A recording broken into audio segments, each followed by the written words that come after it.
kita tentang arti kata sukses.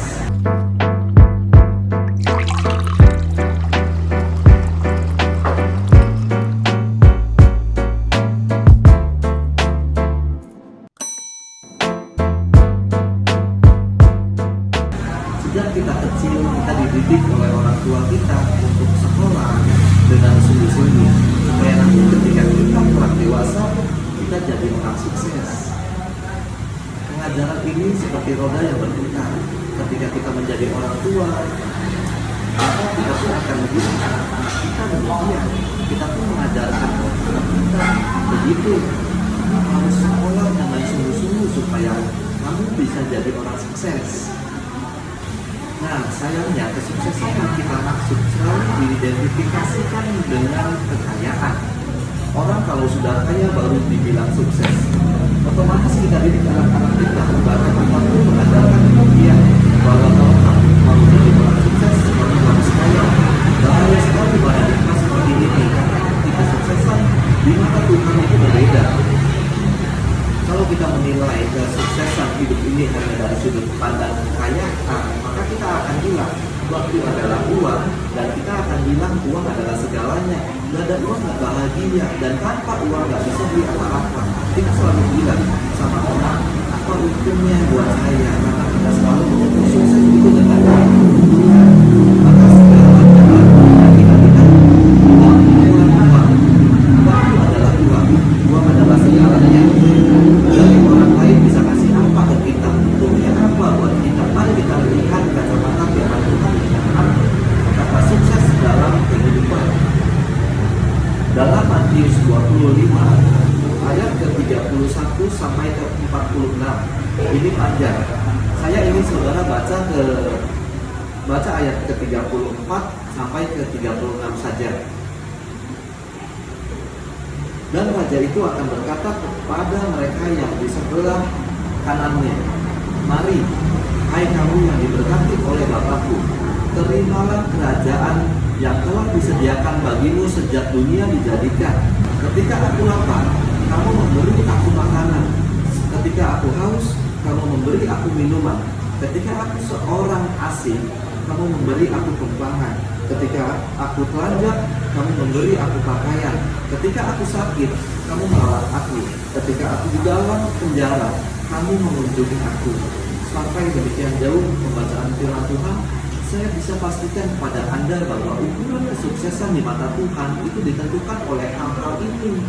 Kalau manusia bilang seberapa banyak yang bisa dia capai, seberapa banyak yang bisa dia miliki, seberapa banyak yang bisa dia peroleh selama ini, dia harus kaya, jadi sukses. Saya mau bilang begini, justru bagi Tuhan sebaliknya, suksesan hidup kita di mata Tuhan bukan seberapa yang bisa kita miliki, tapi seberapa yang bisa kita beri untuk orang lain.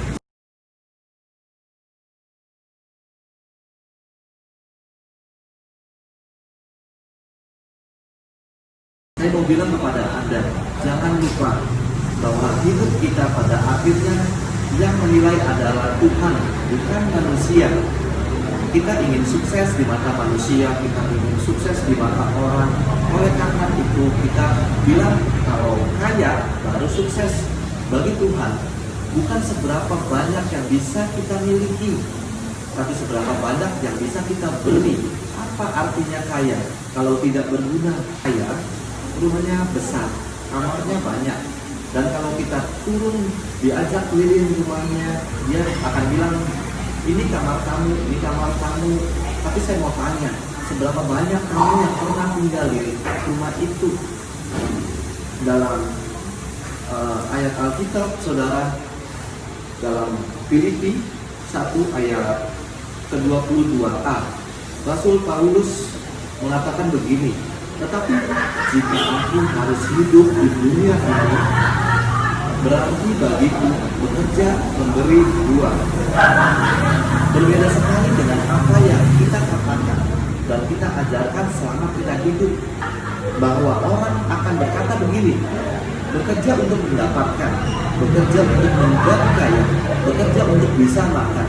bekerja supaya kita bisa hidup, mencukupi kebutuhan hidup. Yes, kita bekerja untuk mencukupi kebutuhan hidup. Tapi pernahkah Anda berpikir, bagaimana dengan pekerjaan Anda, dengan usaha Anda bisa memberi? Akhir tidak ada yang bisa Anda bawa ketika nanti Anda meninggal. Dan di mata Tuhan, bukan seberapa banyak yang bisa Anda miliki untuk dirimu sendiri, tapi seberapa banyak yang bisa Anda beri.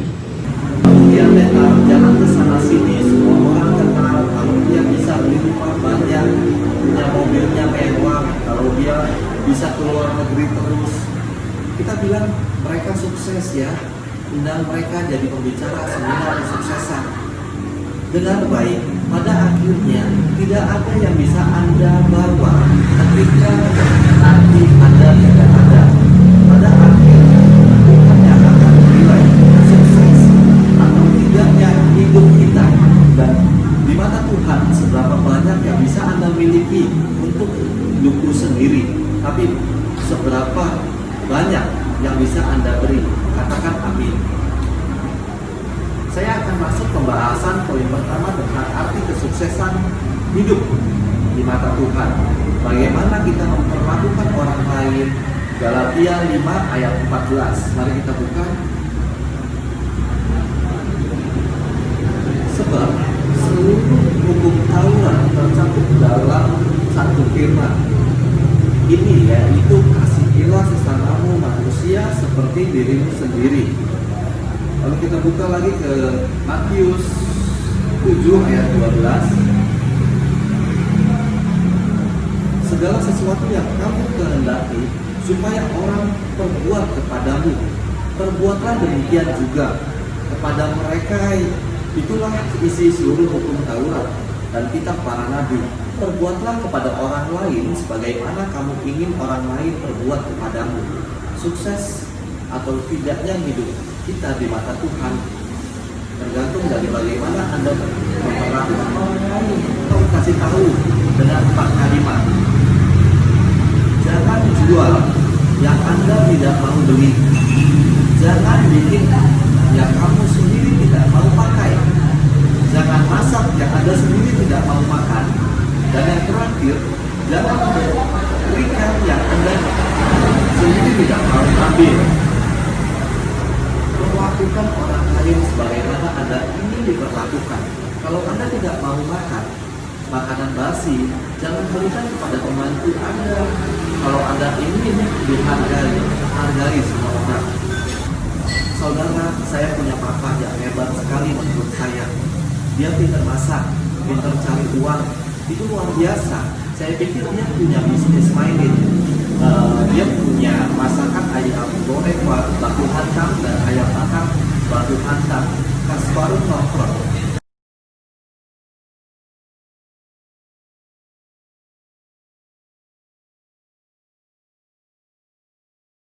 Dia pintar bikin bumbunya. Saya mau kasih tahu kok enak banget. Dia bilang gini sama papa saya, "Wah, ini menu kalau dipatenin, kita bisa jual frozen food dan kita bisa ekspor ke luar negeri. Di toko-toko oriental, di toko-toko Asia itu kan banyak jual masakan frozen food segala macam. Ini kalau orang yang nggak bisa masak, tinggal goreng, tinggal bakar, itu udah enak banget." Saudara, papa saya bilang gini, jangan lakukan harus pakai pengawet. Kalau pengawet kan meracunin orang. Kan ada Pak pengawet yang memang diizinkan. Dia bilang janganlah, buat apa cari uang kalau meracunin orang. Waktu saya